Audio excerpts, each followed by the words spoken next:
தலைவர் சொல்ற மாதிரி சோதனையை சந்திச்சா தாயா சாதனை அப்படின்ற மாதிரி இந்த படம் அப்படி ஒரு சாதனையா தான் இருக்கும்னு நான் நம்புறேன். யூடியூப்ல வந்து அழகாக பேசிய ஜெயம் ரவி அதை கண்டுகொள்ளாத சிவகார்த்திகேயன் அப்படின்னு போடுவாங்க. எல்லாருக்கும் வணக்கம். ரொம்ப நன்றி உங்களுடைய அன்புக்கு நான் எல்லார் சார்பாகவும் சொல்லிக்கிறேன். இங்கே வந்திருக்கிற பத்திரிகை, தொலைக்காட்சி, இணையதள நண்பர்கள், வீடியோகிராஃபர்ஸ், போட்டோகிராஃபர்ஸ் எல்லாருக்கும் நன்றி. பராசக்தி ஒரு 1960களில் நடந்த ஒரு விஷயத்த வச்சு அதை சுத்தி ஒரு கதையை அமைச்சிருந்தாங்க சுதா மேம். இந்த படம் பண்றதுக்கு மிக முக்கியமான காரணம் என்ன அப்படின்னு கேட்டீங்கன்னா, இந்த கதை அப்படின்ற தாண்டி ஃபர்ஸ்ட் ரீசன் வந்து சுதாக்குங்கிற மேம் தான். அவங்க தான் ஃபர்ஸ்ட் ரீசன்.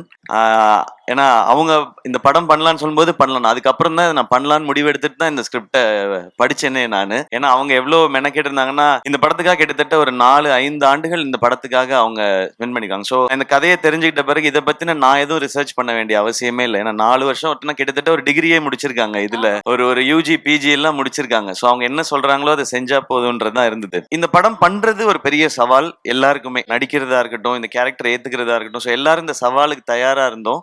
மேம்க்குமே இது ரொம்ப சேலஞ்சிங்கான ஒரு விஷயமா தான் எடுத்து பண்ணியிருக்காங்க. பட் இந்த மாதிரி சவால்களை தலைவர் சொல்ற மாதிரி சோதனையை சந்திச்சா தாயா சாதனை அப்படின்ற மாதிரி இந்த படம் அப்படி ஒரு சாதனையா தான் இருக்கும்னு நான் நம்புறேன். ஏன்னா அவ்வளவு விஷயங்களை கடந்து வந்திருக்கோம். அண்ட் தேங்க்யூ ஆகாஷ் ப்ரோ, இந்த படத்தோட ப்ரொடியூசர் நீங்க. இந்த படத்தை நீங்க படங்கள் நிறைய பண்ணிட்டே இருக்கோம். ஒரு படம் எடுக்கிறது மட்டும் இல்ல, அதை கொண்டு போய் மக்கள்கிட்ட சேர்க்கறது ரொம்ப முக்கியம். அது என்ன மாதிரி வகையில இந்த படத்தை புரிஞ்சுக்கிட்டு செய்யறதுன்னு ஒண்ணு இருக்குல்ல, அதுக்கு இந்த ஈவெண்ட்டும் ஒரு எக்ஸாம்பிள் நினைக்கிறேன். ஸோ உங்களுக்கும் உங்க டீமுக்கும் வாழ்த்துக்கள், நன்றி. அதுக்கப்புறம் நான் ஆக்சுவலா எல்லார பத்தியும் நான் ஆடியோ லான்ச்ல தான் பேசணும்னு வச்சிருந்தேன். ஏன்னா நிறைய இருக்கு, எனக்கு ஒவ்வொருத்தருக்கும் 10 நிமிஷம் இருக்கு. ஒரு எபிசோடா வச்சிருக்கேன்.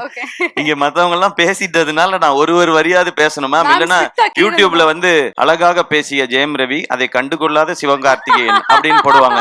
அதனால நான் 2 வரியாவது பேசிடுறேன். அத்தர்வா ப்ரோ, இவருக்கு எனக்குமான ஈக்குவேஷன் வந்து சாப்பாடுல தான் எங்களுடைய கனெக்ஷனே. அவர் நல்லா ஃபிட்டா இருக்காரு, என்னைய டெசர்ட் சாப்பிட வச்சிருவாரு. அவரானா அப்புறமா ஒரு கோட் பண்ணுவாருன்னு நினைக்கிறேன். நான் அந்த சந்தோஷத்திலேயே தூங்கிடுவேன். அடுத்த நாள் ஐயோ கொஞ்சம் வெயிட் போட்டுமே அந்த மாதிரி இருக்கும். பட் ஒரு பிரதர் பாண்டிங்ன்றது நீங்க படத்துல பாக்குறது நடிப்பு இல்ல, உண்மையா அவருக்கு என் மேல இருக்கிற கேர், எனக்கு அவர் மேல இருக்கிற கேர்.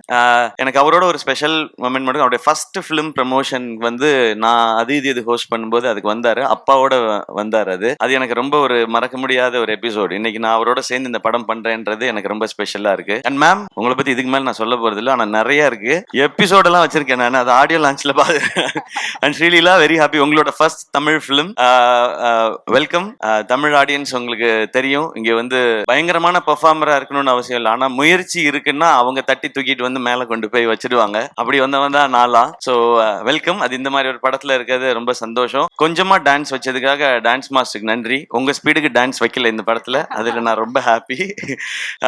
அண்ட் ரவி மோகன் சார், தேங்க்யூ, நீங்க இதை அக்செப்ட் பண்ணிக்கிட்டதுக்கு. இந்த ரோலை ஒரு ஹீரோ வந்து ஹீரோவா ஒரு கதை கேட்டு இந்த கதை ஓகே இந்த கதை இல்லைன்றது டெசிஷன் எடுக்கிறது ரொம்ப ஈஸி. ஆனா ஹீரோவா சக்சஸ்ஃபுல்லா இவ்வளவு வருஷம் பண்ணதுக்கு அப்புறம் வில்லனா நடிக்கிறதுன்றது அது ரொம்ப ஒரு டஃப்பான ஒரு டெசிஷன். அது அப்ப அவரை எடுத்து ஓகே சொல்லும்போது நான் நினைச்சுக்கிட்டது அதுதான், நீங்க படத்துல தான் வில்லன், எனக்கு நான் காலேஜ்ல இருந்து பார்த்த ஹீரோ தான் நீங்க, அப்படிதான் என் செட்ல இருக்கணும், இந்த படத்துல இருக்கணும்ன்றதான் நான் நினைச்சது. அது எப்பவுமே அப்படிதான் நினைப்பேன் சார். அதனாலதான் நாங்க ரவி மோகன்றதான் ஃபர்ஸ்ட் நேம் இருக்கும். இங்க இருக்கிறதுலே சீனியர் எங்களுக்கு அவர் தான். நீங்க தான் பெரியவங்க நீங்க அப்படின்னு சொல்லிதான் நாங்க பண்ணுவோம்.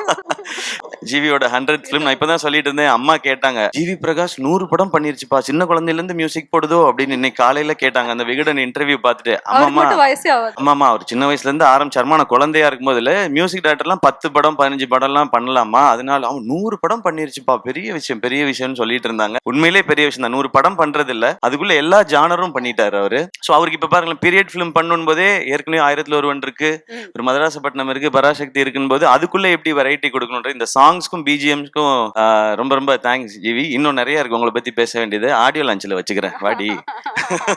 இது 25th ஃபிலிம், ரொம்ப ஸ்பெஷலா. இது 25th ஃபிலிம் ஆனதுக்கு காரணமும் ஆகாஷ் தான். இன்னொரு படம் பண்ணிட்டு இந்த படம் பண்ணலான் போது, ஆனா இது 25th ஃபிலிமா இருக்கட்டும் போது எனக்கு சொன்ன, இதை விட ஒரு ஸ்பெஷல் ஃபிலிம் 25th ஃபிலிம்க்கு கிடைக்குமான்னு தெரியல. இந்த ஸ்டோரி, இப்படி ஒரு டீம் அண்ட் இந்த டைட்டில் ஸோ இது வந்து அந்த பராசக்தியோட அருள் தான் நினைக்கிறேன் எனக்கு கிடைச்சிருக்குது. ஸோ இதெல்லாம் அமைஞ்சிருக்குன்றது. அண்ட் வேர்ல்ட் ஆஃப் பராசக்தி 1960களுக்கு உங்களை எடுத்துட்டு போய் ஒரு 2.5 மணி நேரம் கூட்டிட்டு போய் ஒரு 2.5 மணி நேரம் உங்களுக்கு அந்த எக்ஸ்பீரியன்ஸை காட்டுறதுக்கான முயற்சி தான் எல்லாருமே பண்ணியிருக்கோம். இந்த படம் ரொம்ப ரொம்ப முக்கியமான ஒரு பிரச்சனையை பேசும். ஆனா அது கூடவே காதல், பாசம், வீரம், புரட்சின்னு எல்லாமே பேசுற படமா இருக்கும். இந்த பொங்கலுக்கு பராசக்தி ஒரு நல்ல செலிப்ரேஷனா இருக்கும். எல்லாரும் தியேட்டர்ல பாருங்க.